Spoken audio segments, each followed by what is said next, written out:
Bonjour, bonsoir les amis, j'espère que vous allez bien, que vous êtes en forme, que vous avez la pêche. Bon, l'euro-dollar s'effondre.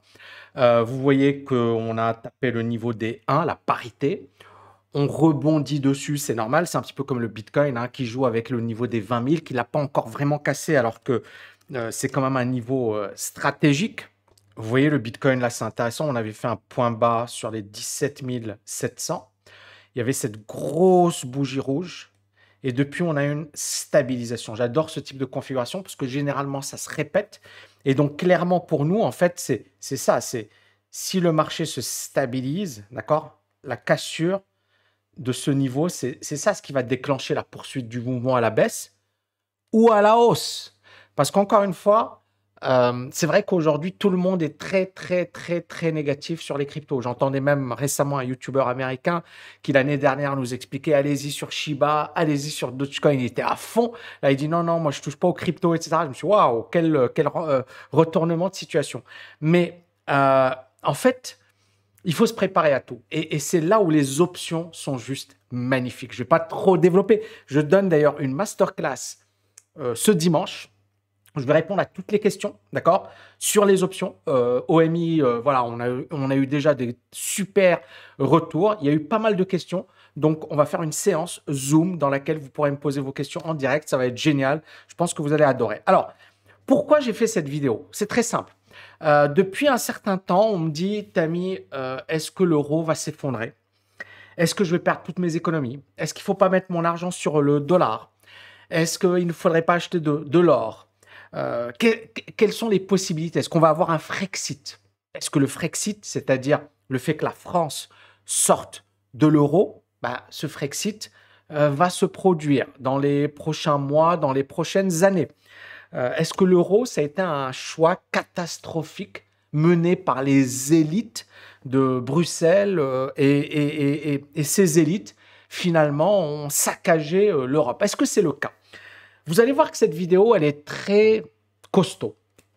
J'ai pris le temps de bien la préparer, de bien la travailler, de bien rentrer dans les détails, pas de vous voilà, balancer des idées toutes faites ou des idées qu'on retrouve un peu partout. Parce que mon but, c'est pas de vous répondre par oui ou par non.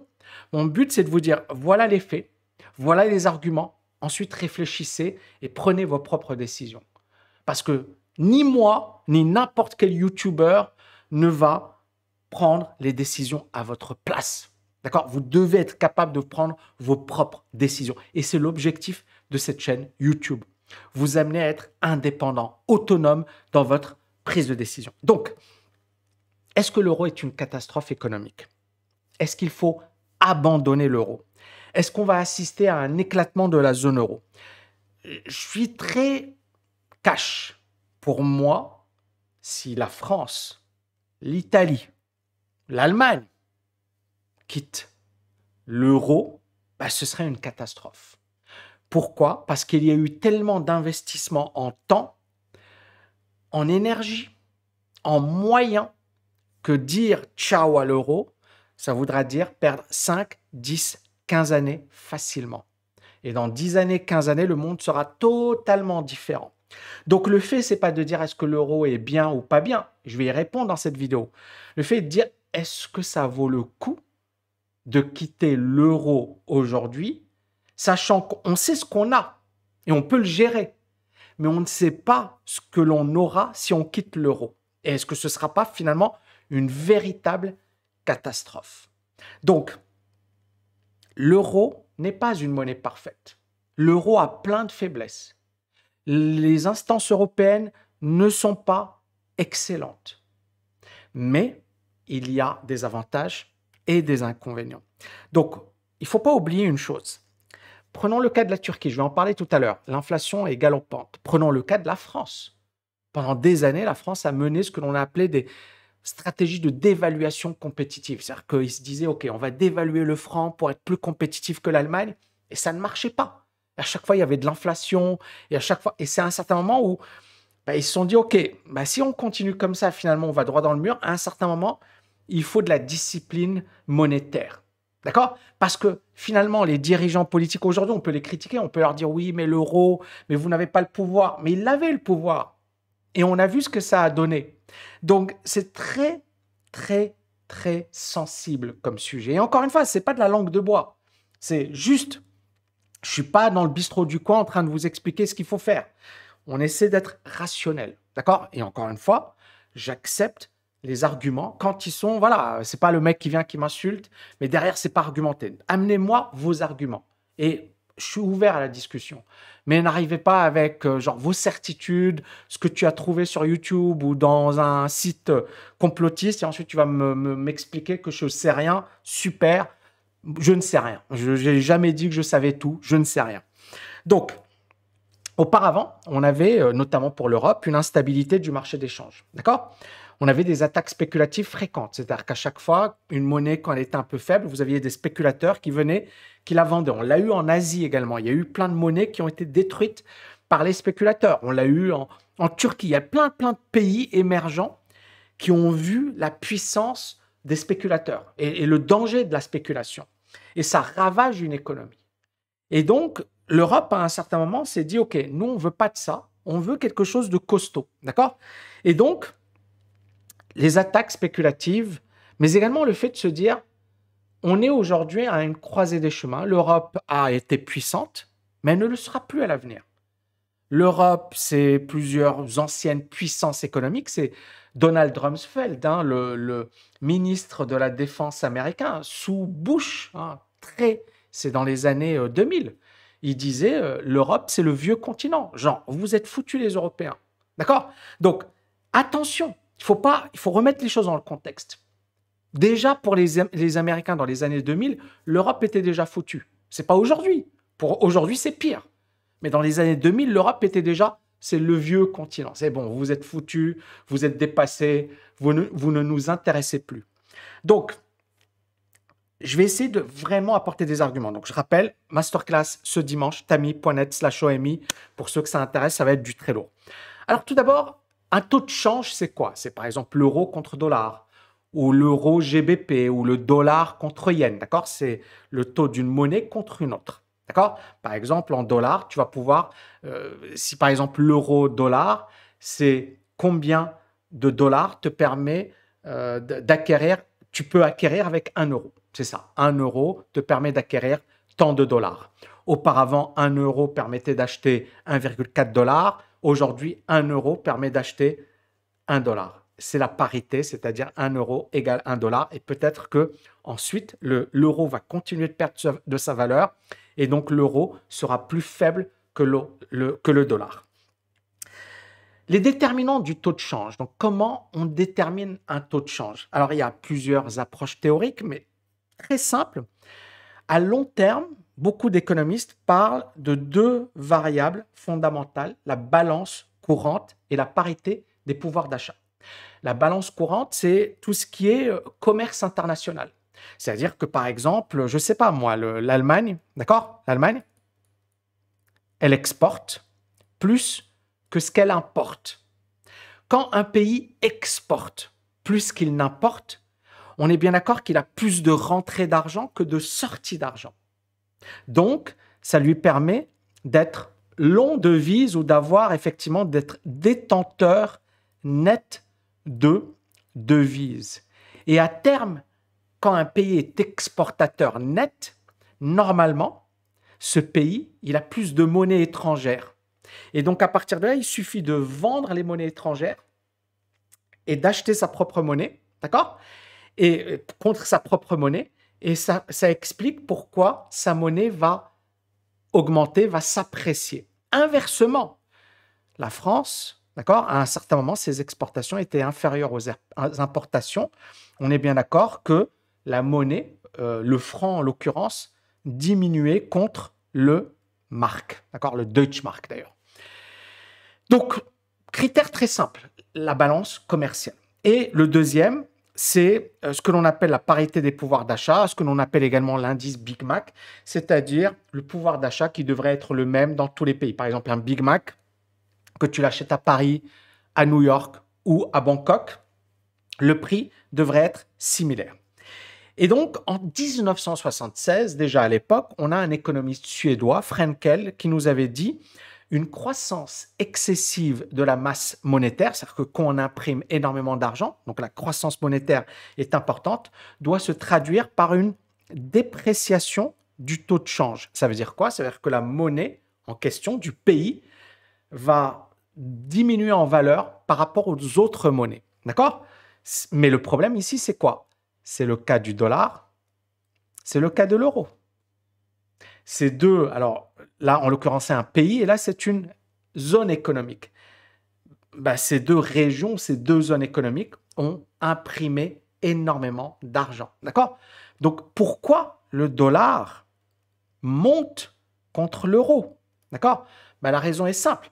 Les taux d'intérêt US qui sont plus importants et le retard de la Banque centrale européenne à réagir pour des raisons internes, récession, chômage, guerre en Ukraine, etc., qui font que l'Europe est beaucoup plus prudente que les États-Unis.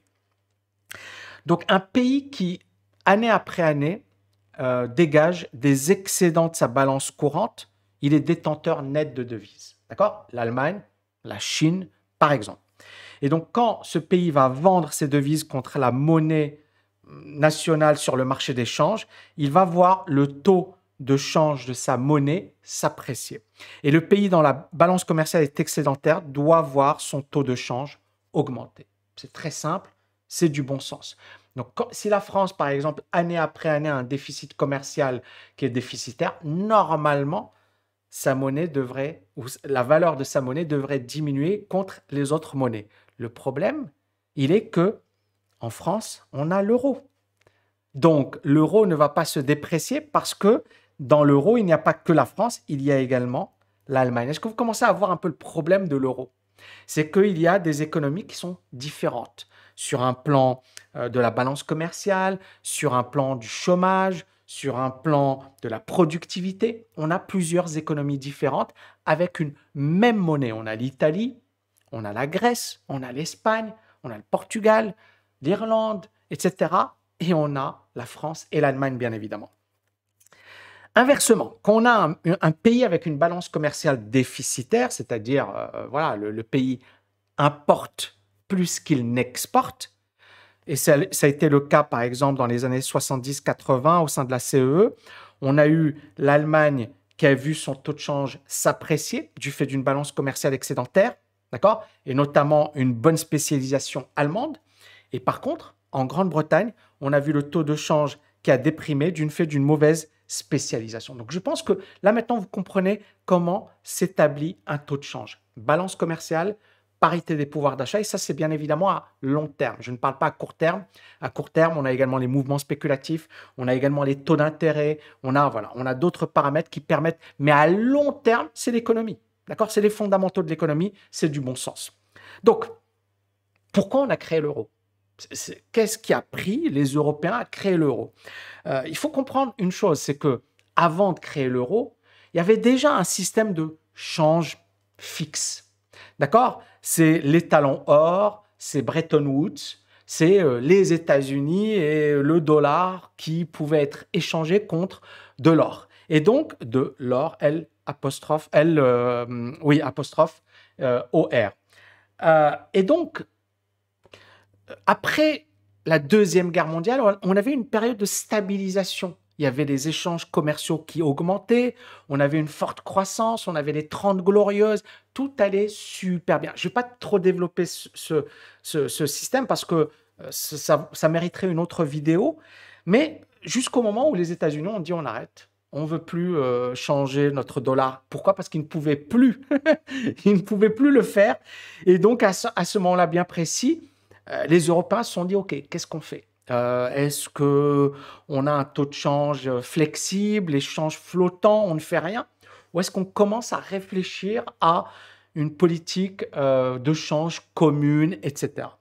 Et donc, l'euro a été créé parce que l'Europe a compris qu'elle n'allait plus compter dans l'histoire si il n'y avait pas une unification, une union des pays européens.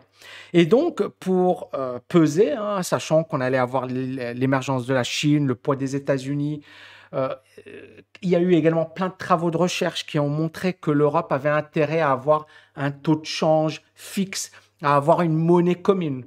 Mais encore une fois, je vais rentrer dans les détails, hein. Il y avait également d'autres travaux qui disaient l'inverse. Mais tout ça, je vais vous l'expliquer.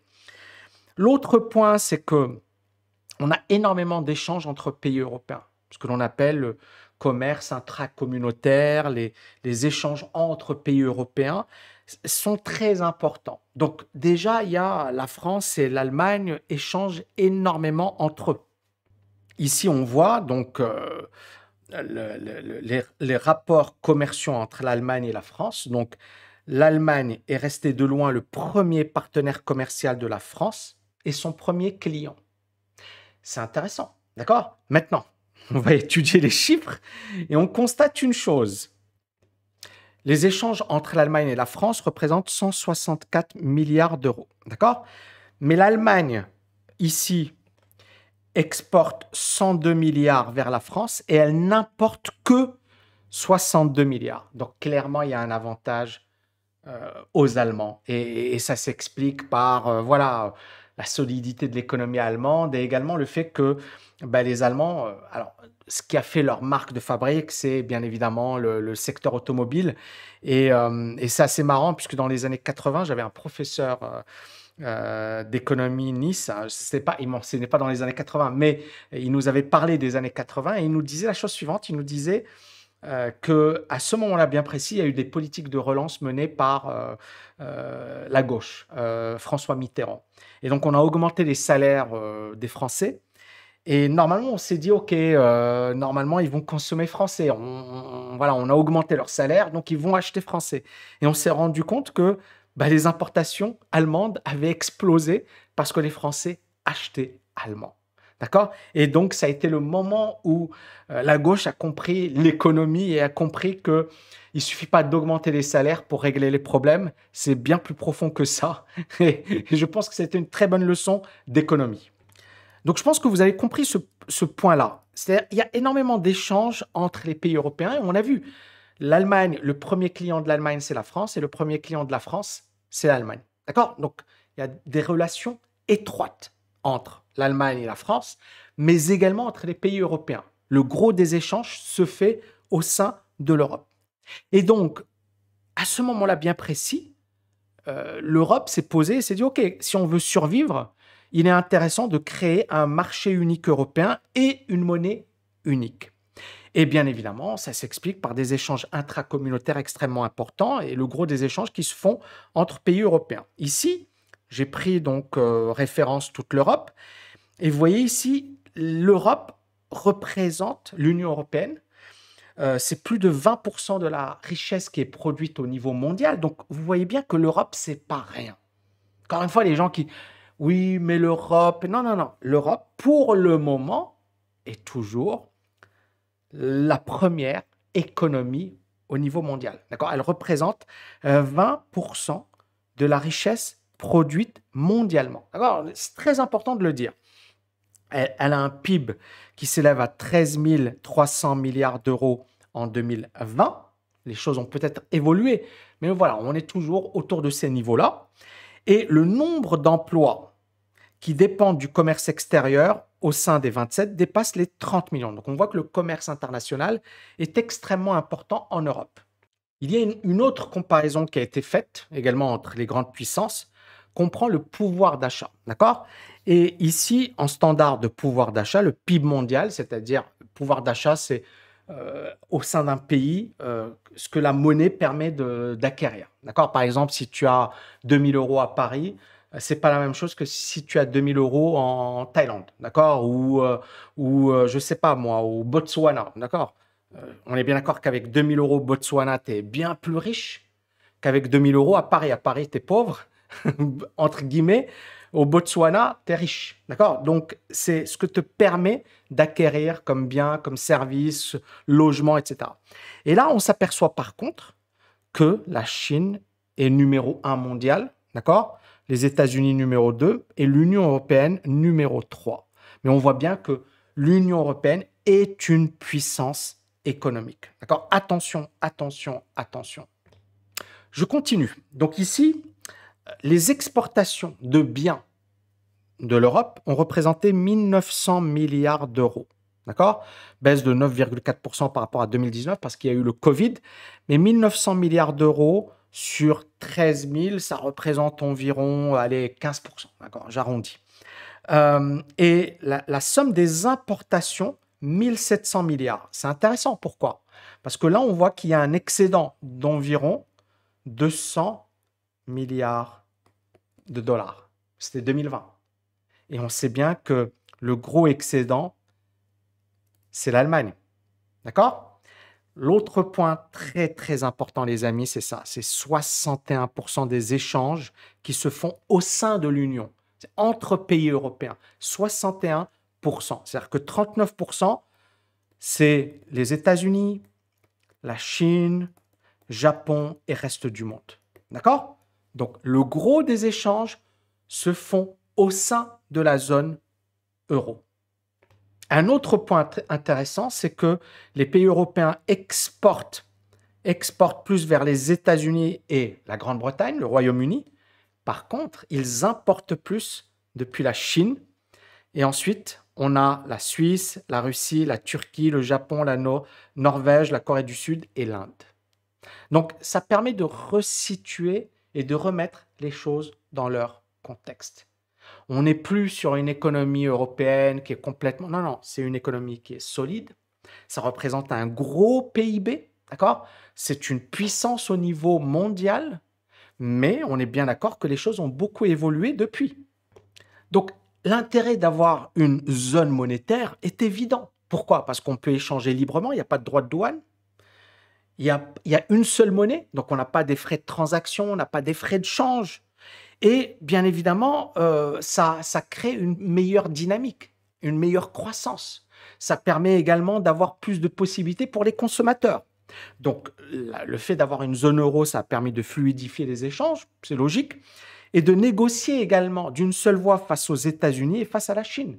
C'est pas, il y a la France, il y a l'Allemagne, il y a la Pologne, il y a l'Espagne, il y a le Portugal, il y a, voilà, c'est une seule voix, on peut négocier. Alors bien sûr, ce n'est pas parfait, mais ça a le mérite d'exister. Ça, c'est un document du Sénat. Qu'est-ce qu'il dit? Donc, par rapport au commerce international, c'est un facteur d'accroissement considérable des échanges, le fait d'avoir un marché de l'Union européenne, et on parle de la même chose, on a un marché de 374 millions d'habitants, donc la logique est saine, c'est-à-dire on a un gros marché. Si ce marché, on le fluidifie avec la même monnaie, avec moins de contraintes, etc., ça permet d'échanger plus, de tenir et de peser au niveau mondial. Sachant que 374 millions d'habitants, c'est beaucoup, mais à l'avenir, ce sera rien du tout. L'Europe sera ridicule au niveau mondial en termes de population. Regardez ici, en 2050, un habitant sur 4 sera africain. D'accord? La population mondiale va littéralement changer. Regardez ici. C'est très important, les amis, très, très important. L'Asie va représenter presque 5 milliards d'habitants en 2100. D'accord? Là, en 2050 et 2025. L'Afrique va représenter, donc là, c'est en 2100, 4,28 milliards. L'Europe va représenter 630 millions d'habitants. L'Amérique du Nord, 491 millions d'habitants. Donc on voit que la démographie, c'est-à-dire que l'Afrique représentera en population presque 10 fois l'Amérique du Nord. L'Europe, voilà, l'Europe plus l'Amérique du Nord, ça représente 1,1 milliard d'habitants. Ça veut dire que l'Afrique, ce sera 4 fois, et l'Asie, ce sera également 4 fois. Donc on aura la domination, l'Asie, bien sûr, et l'Afrique qui va monter en puissance. Donc vraiment, il faut bien le comprendre. Le monde vers lequel on évolue, la donne va complètement changer dans les prochaines années, dans les prochaines décennies. Et 80% de la population mondiale, 80% vivra en Asie ou en Afrique en 2100. L'Europe, les États-Unis, l'Amérique latine ne représenteront que 20% de la population mondiale. Donc on voit les forces en présence. Regardez ici, ça va commencer à devenir voilà, l'Amérique du Nord, l'Amérique du Sud, l'Europe, l'Afrique, l'Asie. L'Amérique du Nord va représenter, allez, on va prendre 2050. 2050, l'Europe va représenter toujours 711 millions d'habitants, ce qui est incroyable. C'est-à-dire qu'en 2100, l'Europe représentera 630 millions d'habitants. C'est-à-dire que l'Europe va perdre presque 100 millions d'habitants en 50 ans. L'Afrique va représenter 2,5 milliards d'habitants, l'Asie 5,2 milliards. Donc l'Asie sera toujours le continent le plus peuplé comment dirais-je, en 2050. Mais l'Afrique représentera déjà bien plus que l'Europe, bien plus que l'Amérique du Nord, bien plus que l'Amérique du Sud. Et je le dis parce que certaines personnes ont dit, voilà, certaines personnes ne réalisent pas les évolutions et ce qui va arriver dans le monde dans les prochaines années. Donc on a environ 63% du commerce extérieur des pays de l'Union qui se fait au sein de l'Europe. D'accord? Alors bien sûr, vous avez vu, mais bon voilà, c'est quand même des données assez fiables. Ce grand marché, hein, voilà, il y a eu des études effectuées par la Commission, on peut les croire, ne pas les croire, mais selon ces études, le grand marché a contribué à accroître de 20 à 30% le volume des échanges de produits manufacturiers à l'intérieur même de l'Europe. Ça aurait également permis une hausse de la croissance de 1 à 1,3% à partir de 1994. Ça a un impact positif sur l'emploi. On considère que ça représente environ entre 300 000 et 900 000. Et donc, oui, il y a eu un impact positif. Maintenant, l'euro, dès le départ, s'est voulu une alternative au dollar. Marché unique, baisse des prix, hausse de la concurrence entre entreprises européennes, ce qui est une bonne chose, hausse de la productivité, puisque finalement, tu es ouvert à la concurrence, donc tu essaies d'innover, ça, c'est une bonne chose également. Diminution des frais de change et de transaction, moins d'instabilité sur le marché des changes, ça permet d'avoir une clarté, une plus faible volatilité, moins de spéculation, donc de tenir à long terme. Les partisans du plan Delors, alors Delors, c'est l'ancien président de la communauté européenne à l'époque, français bien évidemment, pour ceux qui ne le connaissent pas. Et à l'époque, voilà, ils avaient mis en avant les avantages d'une monnaie unique. Pour eux, baisse des coûts de transaction, on élimine l'incertitude par rapport à l'évolution du taux de change. C'est-à-dire que, par exemple, une entreprise française veut exporter en Allemagne. Si, par exemple, aujourd'hui, un franc égale un mark, super, d'accord? Si dans 2 mois, un franc égale 2 marks, ou un franc égale 0,5 mark, on est bien d'accord que pour une entreprise française, ça crée de l'instabilité. Et cette entreprise française, elle va se dire, OK, est-ce que ça vaut le coup vraiment d'exporter en Allemagne? Est-ce que ça vaut le coup de le faire? Je préfère ne pas le faire. Et ça diminue le commerce international.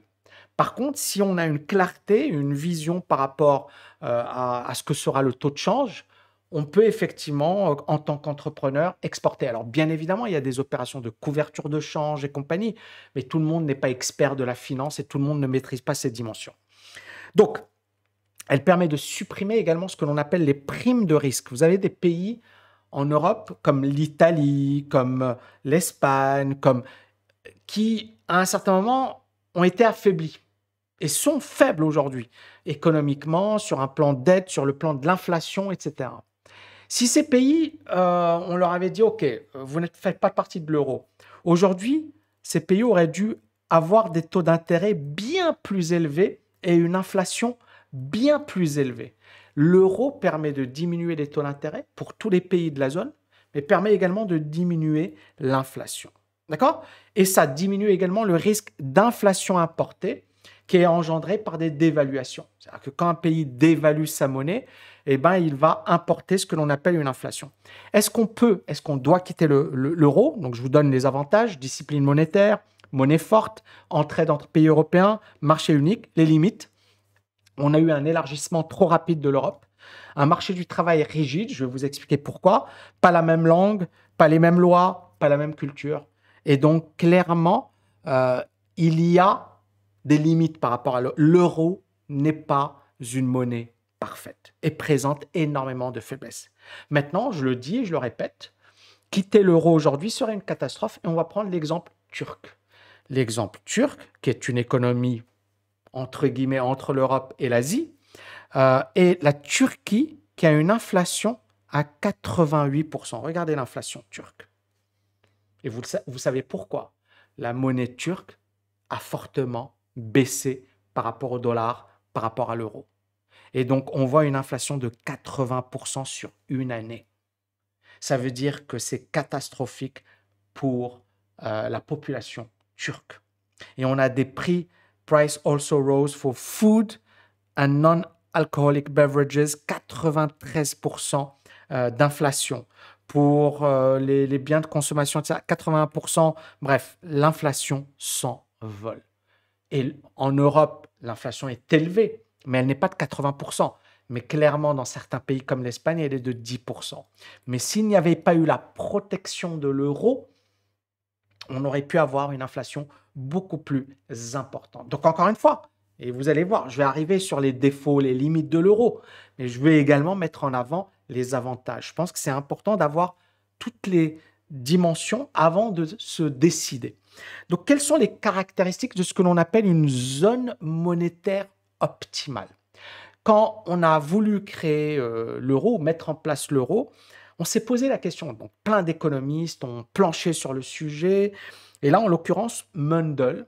Alors, Robert Mundell, hein, c'est un économiste canadien qui a obtenu un prix Nobel d'économie d'ailleurs en 99. Et bien évidemment, voilà, c'est le père de ce que l'on appelle la zone monétaire optimale. Alors, Mundell, il est considéré également comme le père de l'euro.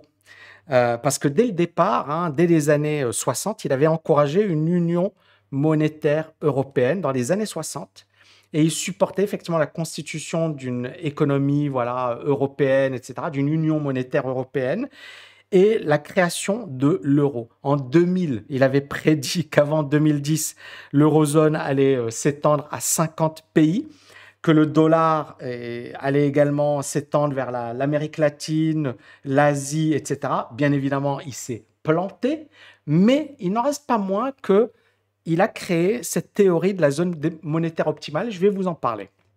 Donc, cette théorie, elle considère qu'il y a 3 dimensions importantes quand on parle de zone monétaire optimale. Une zone monétaire, donc c'est effectivement un ensemble de pays qui adoptent la même monnaie. Premier facteur, c'est la mobilité du facteur travail. Facteur travail, ce sont les salariés. Si par exemple, il y a du chômage en Espagne, d'accord? Eh bien, l'idée, c'est que les Espagnols puissent aller travailler en France, travailler en Allemagne, travailler, je ne sais pas moi, en Italie, etc. Donc, et inversement, s'il y a du chômage en Allemagne, eh bien, que les Allemands puissent aller travailler en Espagne. D'accord? Donc, il faut qu'il y ait une mobilité du facteur travail. Donc, si par exemple, une région économique, si un pays connaît ce que l'on appelle un choc de productivité négatif, c'est-à-dire que soit une industrie ne marche pas bien, soit voilà, il y a des raisons qui font que ce pays n'est pas productif. Et si on a une hausse du chômage, eh bien, les chômeurs pourront se déplacer vers le pays qui n'est pas affecté négativement. Et c'est un petit peu ce qui se passe aux États-Unis. Quand, par exemple, il y a Détroit à un certain moment qui était voilà, un État américain qui était en grave difficulté, beaucoup de gens, parce que le chômage était très important, sont déplacés vers un autre État. Problème, c'est que les États-Unis, il y a la même langue, l'anglais, d'accord? Il y a également pas de frontières, il y a la même culture, même si le Texas, c'est pas New York, c'est pas la Californie, on est d'accord, mais ça reste quand même le même pays, la même langue, la même culture, le même drapeau, d'accord? Donc, c'est facile de se déplacer d'un... Donc, l'idée, c'est ça, c'est que pour qu'on ait une zone monétaire optimale, il faut que les travailleurs puissent se déplacer rapidement d'un pays à un autre, premièrement. Deuxièmement, il faut un fédéralisme fiscal. C'est-à-dire que certains moments, par exemple l'Allemagne gagne de l'argent, d'accord? Super. Eh bien, l'Allemagne, normalement, doit redistribuer aux pays les moins riches. Par exemple, je ne sais pas moi, l'Italie est en difficulté, eh bien l'Allemagne, normalement, devrait... C'est ce qui se passe aux États-Unis. C'est-à-dire que quand, par exemple, il y a un État qui est en difficulté financière, par exemple, on a eu la Californie, il y avait eu des incendies, eh bien, les autres États ont versé de l'argent à la Californie. Une solidarité entre États, d'accord? C'est important. Et enfin, troisième point important, parce que n'oubliez pas, quand il y a un taux de change fixe, il y a une seule monnaie, on ne peut pas avoir un taux de change qui fluctue. Il faut une variable d'ajustement, à savoir les prix et les salaires. Si par exemple un pays est en récession, il faut que les salaires diminuent et il faut que les prix diminuent. Et ça va permettre, d'une certaine manière, d'avoir un ajustement du taux de change. Est-ce que l'Europe est une zone monétaire optimale? La réponse est non. Premièrement, il n'y a pas de fédéralisme fiscal comme aux États-Unis. Deuxièmement, va demander aux gens, oui, il y a une récession, diminue les salaires. Impossible, les gens ne vont jamais diminuer les salaires sont rigides à la baisse. Et le taux de migration est assez faible en Europe par rapport aux États-Unis, parce qu'il n'y a pas la même langue, la même culture, les mêmes diplômes, etc., etc., etc. Et donc, vous voyez que ce qui était au départ une excellente idée, et Mundell a dit, voilà, grosso modo, l'Europe va s'élargir et intégrer 50 pays, est devenu aujourd'hui difficile parce qu'on n'a pas les variables d'ajustement. Ce qui fait que certains économistes, déjà à l'époque, et des économistes connus, Alain Cotta, grand économiste français, mais on a également Blanchard, c'est un grand économiste français, l'ancien directeur des études du FMI, et un pote de DSK également, mais bon voilà, Samuelson, prix Nobel, Solow, prix Nobel. Donc c'est pas des rigolos. Et ces gens-là disaient, attention, l'euro est dangereux. Pourquoi? Parce qu'il n'y a plus de taux de change. Le taux de change, c'est une variable d'ajustement. Si par exemple la France n'est pas aussi compétitive que l'Allemagne, eh bien il suffit que la France dévalue ou que sa monnaie baisse pour qu'elle redevienne compétitive. Pourquoi? Parce que quand le taux de change baisse, qu'est-ce qui se passe? Eh bien, les exportations françaises vont diminuer également de valeur. Donc les Allemands vont se dire, ah, c'est pas cher. Mais la variable d'ajustement, c'est le taux de change. D'accord? Et avec l'euro, cette variable d'ajustement disparaît. Et donc, c'est le problème. Quand il y a un choc asymétrique, quand un pays est confronté à une récession, on peut amortir le choc en dévaluant, où on va déprécier son taux de change. Ça va permettre de relancer les exportations. Ça va permettre d'augmenter sa productivité, de limiter les importations, puisque ça va coûter cher d'importer. Mais aujourd'hui, le taux de change n'existe pas. Et là, c'est le texte qu'avaient rédigé ces économistes. Et ils disent la chose suivante. Ils disent le facteur le plus important de cette débâcle est de loin la politique des taux d'intérêt élevés de la Bundesbank. Parce qu'à l'époque, les taux d'intérêt étaient élevés. La conséquence de ces taux d'intérêt étaient élevés, c'est que l'investissement diminue, mais bien évidemment, le chômage augmente. Et c'est ce que nous disent ces économistes, Blanchard, Samuelson, Solow à l'époque, c'est ce qu'ils disaient. Ils disaient, voilà, le chômage a battu des niveaux records, et c'est vrai, dans les années 90, le chômage était élevé en Europe, les taux d'intérêt étaient élevés.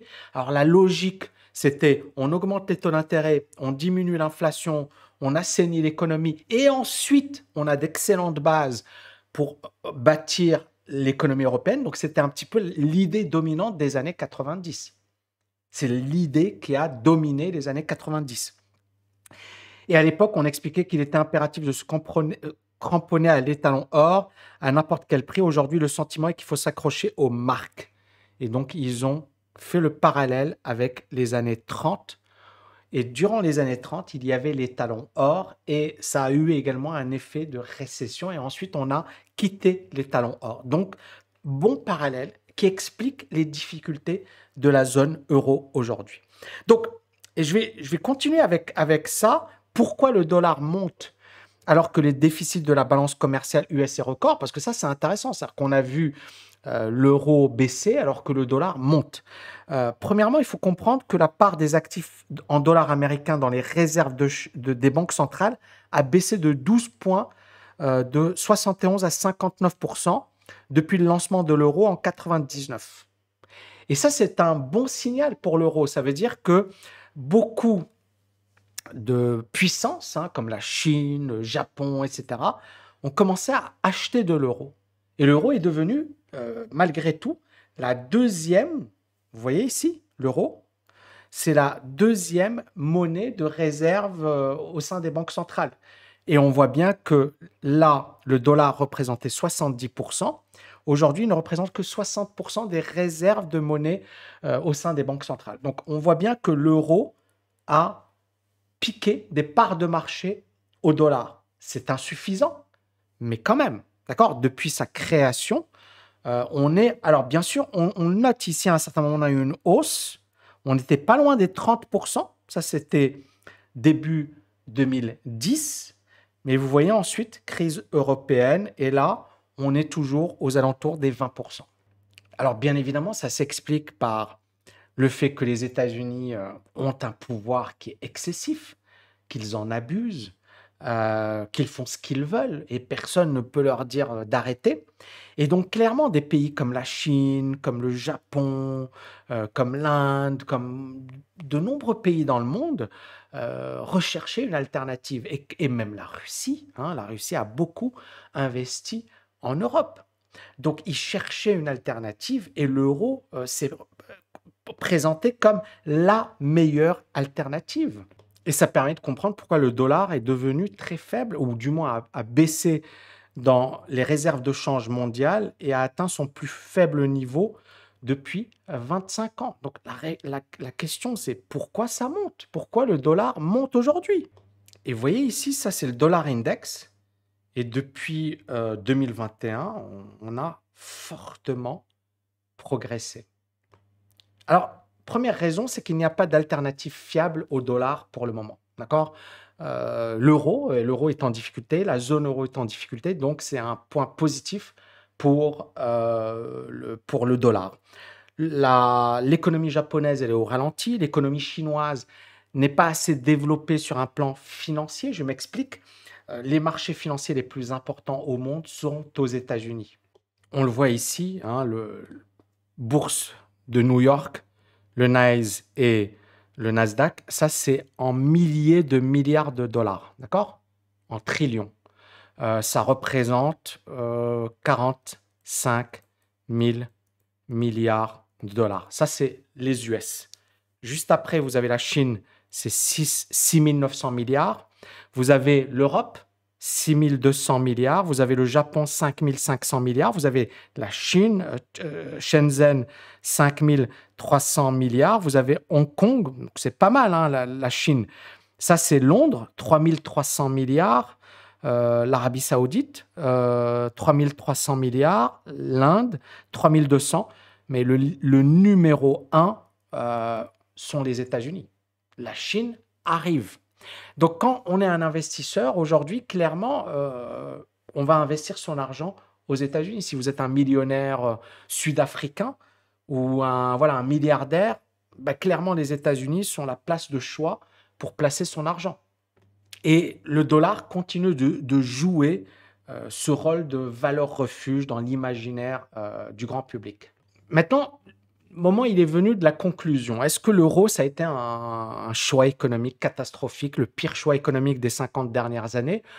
La réponse est non. C'est-à-dire, si on est objectif, si on voit les apports de l'euro, stabilisation du taux de change, marché unique, échange, et on est dans une économie qui va complètement changer. C'est-à-dire, l'Europe ne va plus avoir l'importance qu'elle avait auparavant. L'Asie est en train de monter en puissance. Les États-Unis restent une économie dominante. Sur un plan démographique, on voit que l'Asie et l'Afrique vont devenir 80% de la population mondiale à la fin du siècle seront en Afrique et en Asie. C'est-à-dire que l'Europe et les États-Unis et l'Amérique latine ne vont pas représenter plus de 20% de la population mondiale. Donc clairement, il faut se projeter à long terme. Et à long terme, la démographie, l'économie fait qu'il fallait trouver des solutions. Maintenant, pourquoi l'euro et l'Europe est en difficulté? Parce que l'euro, oui, beaucoup de lourdeur administrative. Finalement, on est rentré dans une logique de fonctionnaire, de bureaucratique, etc. Alors que l'objectif était justement d'ouvrir un marché, de libéraliser, de libérer les énergies, d'avoir des échanges, d'avoir un vrai marché unique avec des gens. Un problème également de culture, c'est-à-dire que bizarrement, les gens ne se déplacent pas. Et je me rappelle de Bernard Tapie il y a très longtemps. Il parlait de la France et il disait bah, les gens ils sont au chômage, je sais pas moi, à Marseille, ils veulent pas aller à Paris. Non, je préfère rester à Marseille. Je suis au chômage, mais je suis à Marseille. Et donc, on parle la même langue, d'accord? Un même pays, une même langue, et les gens ne veulent pas se déplacer. Imaginez pour l'Europe. C'est compliqué. Donc, il y a des facteurs qu'on n'a pas pris en compte. Pas assez. Pas de fédéralisme, d'accord?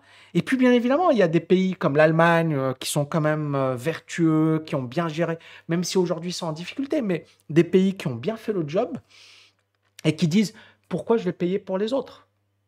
Après tout, voilà. Et c'est clairement un problème de solidarité, un problème de vision commune. Et aujourd'hui, on est dans une situation où beaucoup de gens tapent sur l'euro, considèrent que c'est la cause de tous nos problèmes, etc. Et veulent la sortie de l'euro. Et comme je le disais, oui, l'euro, c'était dur de rentrer dans l'euro, mais ça va être encore plus dur d'en sortir. Donc les solutions concrètes, soit il y a une vraie vision, et j'ai presque envie de dire, c'est très dur, parce qu'aujourd'hui, finalement, voilà, les hommes politiques et même les gens, on en marre de l'euro, ils n'y croient plus, ils n'y croient plus, ils ne croient plus dans la politique, ils ne croient plus dans les politiciens, ils ne croient plus dans les institutions. Donc il y a une défiance à l'égard des institutions. Donc, ce que je suis en train de vous dire, je suis en train de parler de manière très froide, très rationnelle.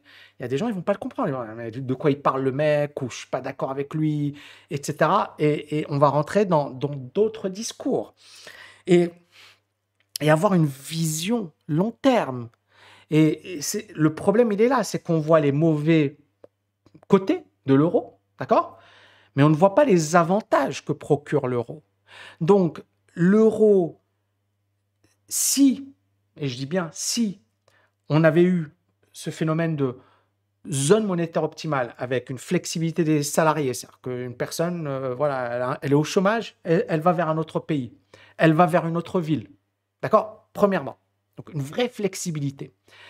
Et c'est ce sur quoi l'Europe a travaillé avec la reconnaissance des diplômes, avec une uniformisation, avec le système LMD, etc. Ça, on a évolué vers plus d'harmonisation entre les différents pays. D'accord? Ça allait dans ce sens. C'est pour ça qu'on l'a fait. Hein. C'est pas parce que c'est sympa. C'est parce qu'on s'est dit, il faut que les gens, un diplômé en Italie, puissent se déplacer rapidement. D'accord? Premièrement. Deuxièmement, il faut une vision commune. Or, aujourd'hui, en période de crise, les gens, ils ont plus tendance à dire on n'a pas besoin de l'Europe, ou à ne voir que les côtés négatifs de l'Europe. Et il y en a, et il y en a énormément, d'accord? Mais il y a également énormément de points positifs. Mais on va regarder que le négatif, parce que le positif, ça ne nous intéresse pas. C'est acquis. C'est comme si, je ne sais pas moi, t'es marié et puis tu vois que les côtés négatifs, mais tu oublies tous les côtés positifs, parce que tu es énervé, parce que ceci, tu oublies tous les trucs positifs, tu te focalises que sur le négatif. C'est la même chose pour l'Europe. On se focalise que sur le négatif aujourd'hui parce qu'il y a une crise, parce que les gens sont mécontents, parce qu'il y a une vraie défiance à l'égard des institutions, à l'égard des hommes politiques, mais on oublie le côté positif des choses. Et donc ça, ni moi, ni vous, ni même les hommes politiques pourront le changer. Parce que c'est vraiment les mentalités. Si les gens sont OK pour être ensemble, super.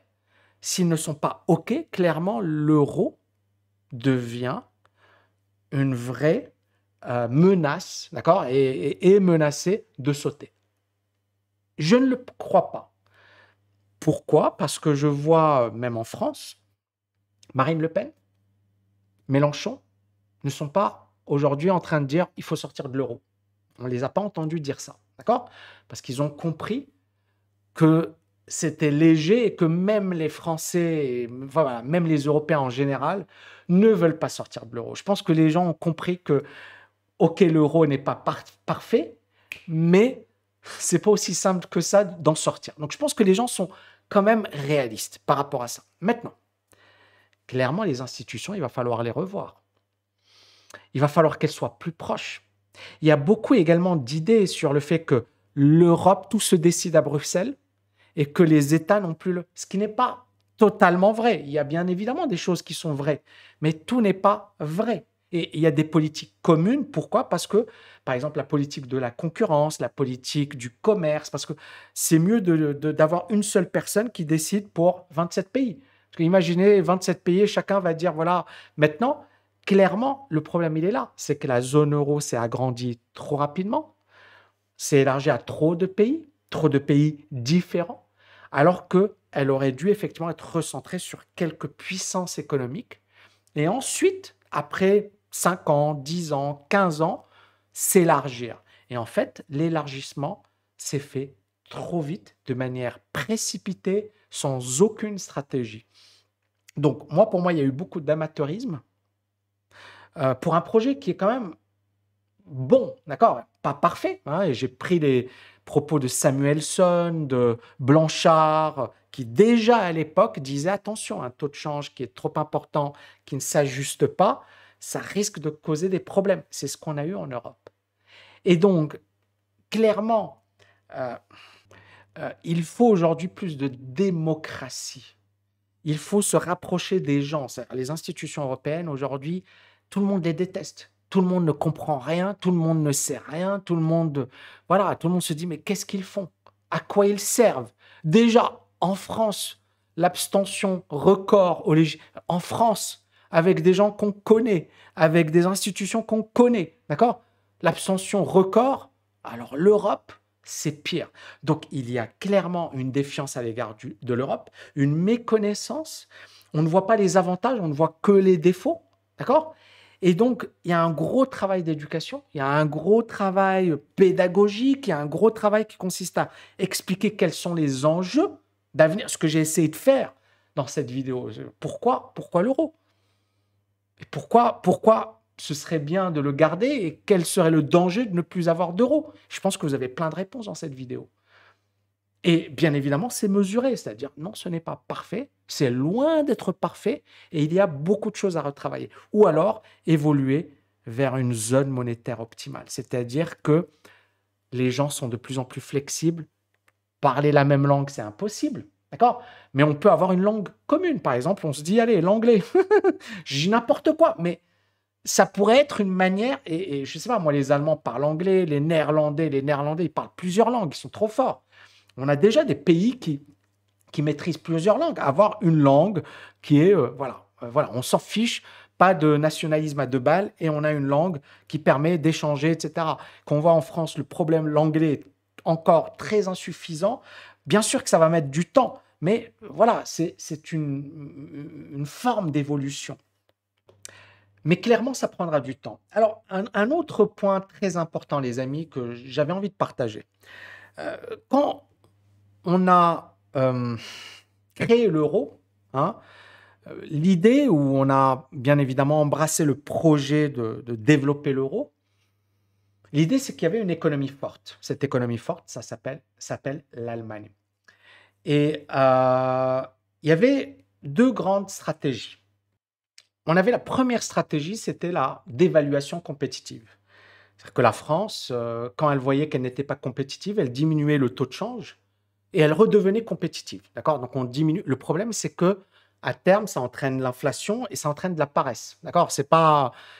Et il y a l'Allemagne qui, dès le départ, disait nous, on est dans la désinflation compétitive. Désinflation compétitive, c'est quoi? C'est finalement, on est compétitif, d'accord? On va diminuer l'inflation ou le rythme de hausse de l'inflation. Et grâce à notre productivité, grâce à notre innovation, on va pouvoir exporter plus qu'on importe. Et donc, on n'a pas besoin d'avoir un taux de change qui pose problème puisque on est compétitif.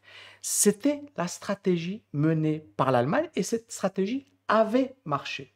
Et l'idée des Allemands, c'était de dire, bah, les Français, les Italiens, ils vont faire comme nous. D'accord? Ils vont faire comme nous.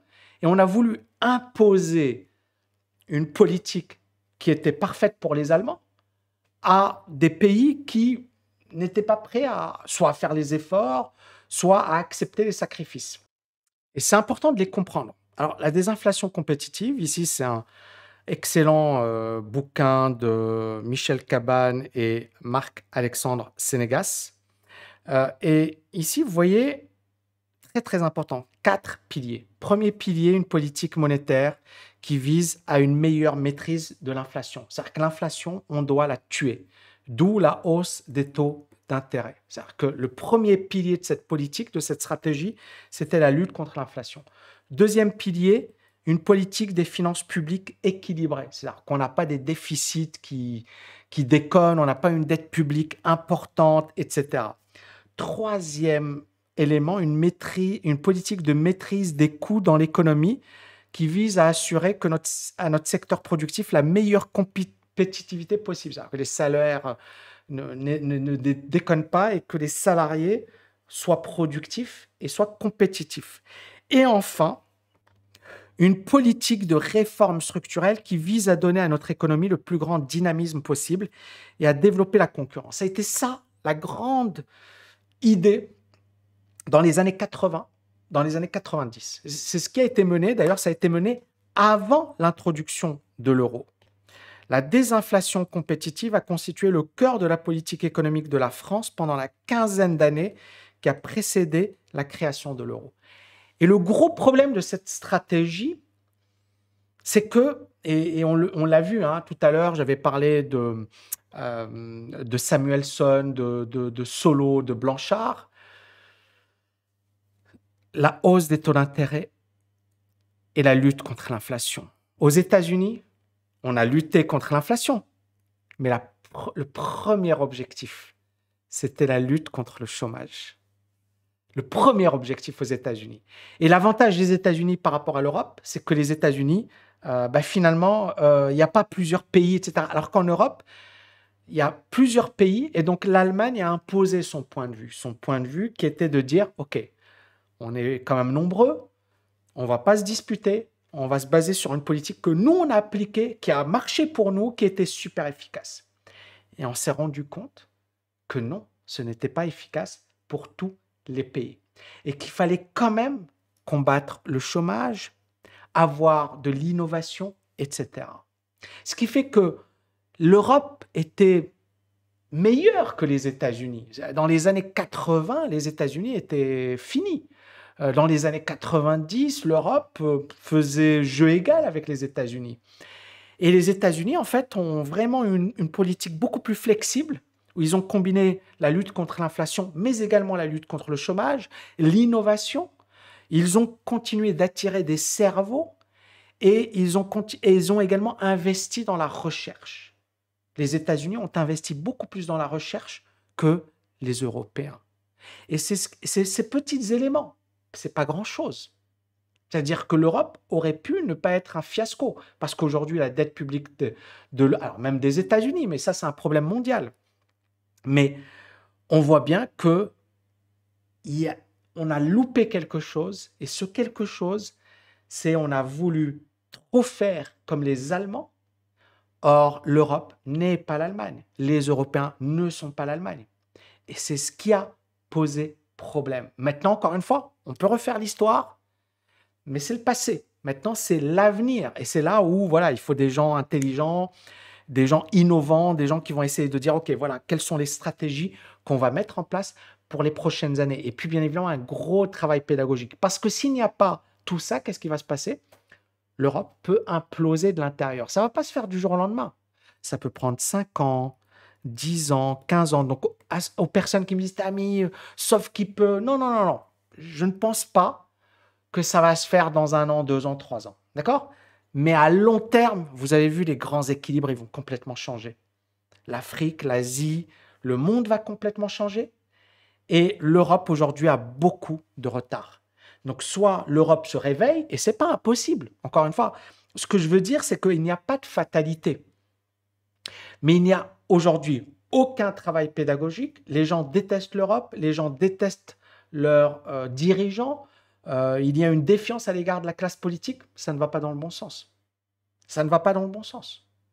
Donc, je ne dis pas que l'euro va disparaître dans 1 an, 2 ans. Non. Voilà, il faut être réaliste. Mais si on a une inflation qui grimpe, si on a une vraie défiance à l'égard des hommes politiques, comme on l'a eu récemment en France, par exemple, les Gilets jaunes et compagnie, si on a voilà, une vraie colère, ça peut dégénérer et puis effectivement, on peut tenir 5 ans encore, 10 ans encore. Mais Voilà, moi je reste optimiste. Je pense qu'il y a quand même des choses positives, mais il y a également beaucoup de travail, beaucoup de choses à faire, et ça ne va pas se faire du jour au lendemain. Et clairement, il y a un gros travail pédagogique qui n'est pas fait aujourd'hui, qui est inexistant. Il n'y a pas de travail. Les gens ne savent pas ce qu'est l'Europe, quels sont les avantages. Ils connaissent que, voilà, il y a les élites qui font ce qu'ils veulent et ils font tout à notre place. Et nous, on n'a plus de démocratie, on n'a plus. Et donc, vous avez un discours dominant qui aujourd'hui est anti-européen. Et comment tu vas développer l'Europe si les gens sont anti-européens? C'est impossible. C'est impossible. Donc, si le discours continue d'être anti-européen, clairement, l'Europe va imploser. Il y a pas, ça va pas tenir. Mais les politiques ont une responsabilité. Les gens ont également une responsabilité. Et puis bien évidemment, ce travail pédagogique, d'éducation, etc. Bon, je suis pas très optimiste pour être honnête avec vous, mais je suis pas non plus en mode ça y est, c'est foutu. C'est une grosse vidéo, les amis. J'espère que vous avez kiffé parce que j'ai beaucoup travaillé pour vous présenter ça. J'espère que ça va changer votre vision des choses par rapport à l'économie. Alors, c'est vrai que certaines personnes vont me dire, ouais, mais Tammy, tu aurais pu le faire en 10 minutes. Non, je pense que c'était très dense. Je ne pouvais pas vous exposer tout ce que j'avais à exposer en 10 minutes. C'est impossible. Parce que là, j'ai essayé vraiment de vous apporter, et encore, j'aurais pu développer beaucoup plus, mais j'ai essayé de faire court, 1 heure. J'espère que vous avez kiffé. Merci beaucoup. N'oubliez pas de liker, de partager. Ciao les amis!